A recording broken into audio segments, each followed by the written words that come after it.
Bienvenue sur Métabolisme TV, votre source d'informations fiables sur le métabolisme et la santé.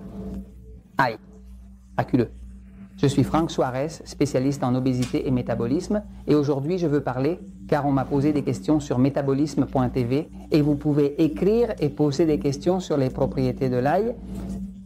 Mesdames et messieurs, l'ail est miraculeux. Quand nous parlons d'ail, nous parlons de cet aliment, de cette plante, de cette espèce qui a des effets ainsi. Plus que prouvé scientifiquement, et à travers des milliers et des milliers d'années, on a su que l'ail est très, mais alors très bénéfique. Je vais un petit moment au tableau pour vous expliquer davantage sur l'ail dans l'histoire.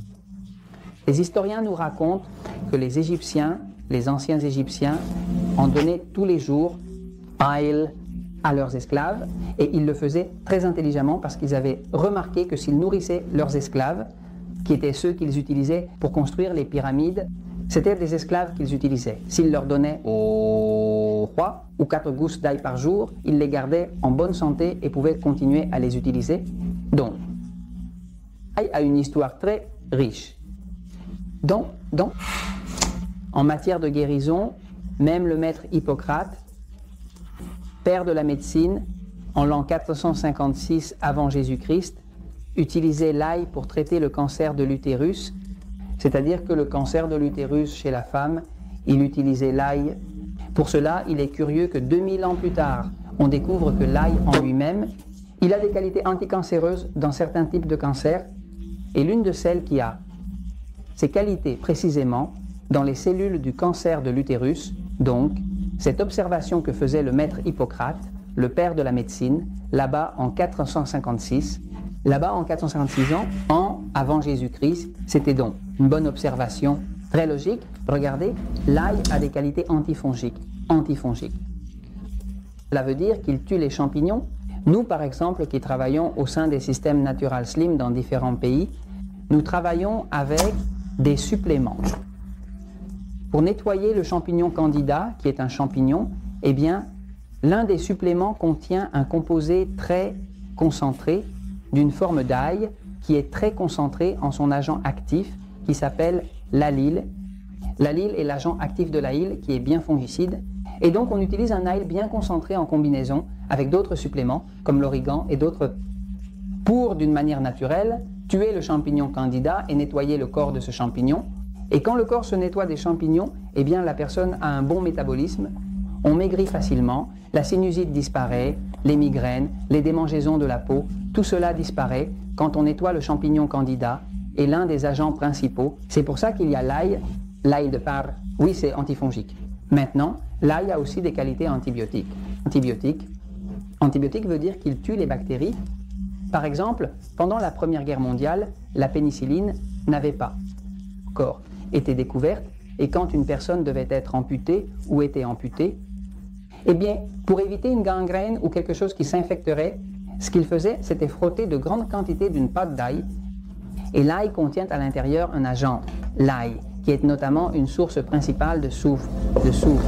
L'ail est également une source importante de soufre. Le soufre est la source de nombreux médicaments différents qui sont produits à partir du soufre.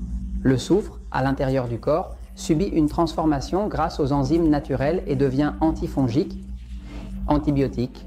Maintenant, l'ail a une autre action, c'est qu'il réduit également la pression. C'est-à-dire qu'il abaisse la pression. Toute personne ayant une pression élevée, il y a des études qui ont été réalisées où la personne commence à consommer 1, 2, 3 gousses d'ail par jour. Et la pression va naturellement commencer à baisser. En fait, pour les personnes qui souffrent de pression basse, comme moi qui souffre de pression basse parce que j'ai un système nerveux passif, les personnes avec un système nerveux passif, nous souffrons de pression basse, alors que les personnes avec un système nerveux excité ont tendance à avoir une pression élevée. J'ai un système nerveux passif, donc je souffre de pression basse. Je dois consommer plus de sel et de sodium pour augmenter ma pression. Mais pour mon corps passif, l'utilisation de l'ail n'est pas vraiment recommandée, car cela abaisse encore plus la pression. Cependant, je ne peux pas m'empêcher de manger ail. Donc, parce que j'adore ça, je compense en mangeant un peu plus de sodium pour équilibrer la pression. Non. Donc, l'ail a cet effet qui abaisse la pression. On sait qu'il a un effet anticancéreux, pas sur toutes les cellules cancéreuses, mais sur certaines. Par exemple, dans les cellules du cancer de l'utérus, des études ont montré qu'il a essentiellement un effet bénéfique contre le cancer. Donc il est vraiment efficace. Action dans ce sens. L'ail a également un effet anticoagulant. Toutes ces personnes qui doivent prendre Coumadin, warfarine, des médicaments utilisés pour empêcher la coagulation du sang, eh bien l'ail a un effet anticoagulant. Quand une personne a beaucoup de coagulants dans le corps, c'est parce que le sang a tendance à coaguler, à provoquer des embolies, produire des crises cardiaques, parce que ces caillots obstruent les artères. Eh bien, si la personne commence à consommer de l'ail, elle va remarquer qu'il y a un examen de sang. Il y a un examen de sang qui mesure ce qu'on appelle les fibrines. La fibrine est une protéine que le corps produit pour couvrir les cicatrices. Quand vous avez une cicatrice, elle est pleine de fibrine. Vous vous faites une coupure et tout de suite, la fibrine commence à sortir. Que se passe-t-il? Cette fibrine forme aussi des caillots. Elle forme des caillots dans le sang. Donc, une façon de mesurer combien le sang se coagule, c'est en mesurant le contenu de fibrine. Plus le contenu de fibrine est bas, moins il y a de coagulation et plus le sang est liquide. On sait que lorsque quelqu'un consomme de l'ail, il a été prouvé que la fibrine est réduite.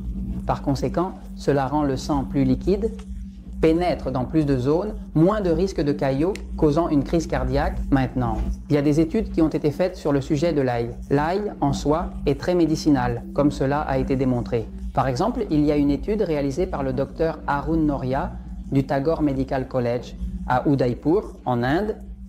Dans cette étude, 432 personnes qui étaient des survivantes de crise cardiaque ont été suivies en utilisant de l'ail pendant 3 ans. Maintenant, parmi ces 432 personnes, la moitié, c'est-à-dire 216, ont commencé à recevoir de 6 à 8 gousses d'ail par jour. À la moitié, à 216 d'entre eux, on a donné ce qu'on appelle un placebo. Un placebo est quelque chose qui semble être ce qu'il est, mais ne l'est pas. Et on leur a donné un type de quelque chose à prendre qui avait l'odeur de l'ail, mais ce n'était pas de l'ail. Donc, en gros, c'est comme un petit trompe-l'œil. Un placebo? Non.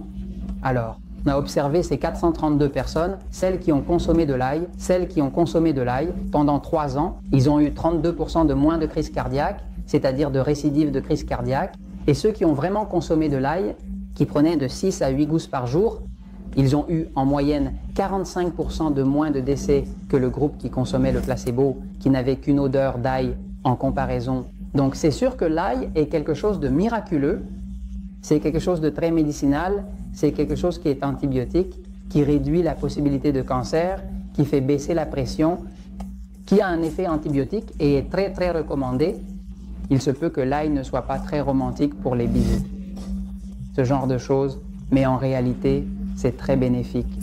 Et je vous en parle parce que la vérité triomphe toujours.